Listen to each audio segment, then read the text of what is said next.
Camera, rolling, action.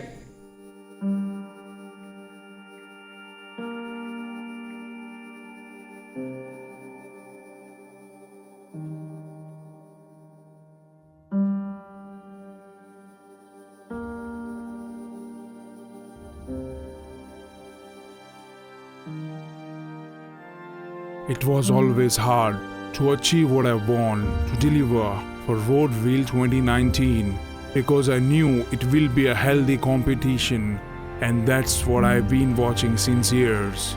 My weapon I have for this project was script, storyboard, actors, Sony Alpha and Rode Video Mic Pro, and I decided to go live recording no matter what, Foley's, sound effect or dialogue, and I just said no to ADR.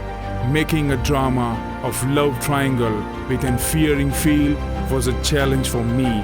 The wardrobe, makeup, VFX, some special effects, and actor all had their own place, with adding some haze in the scene and it was ready.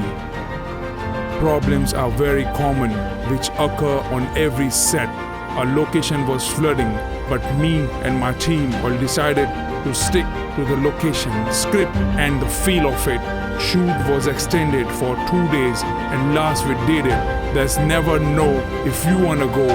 I don't personally believe in just hard work, but working with smiling and happiness with help of passion for the work make everything possible to me. My name is Adilkhan Balooch, and thanks for watching.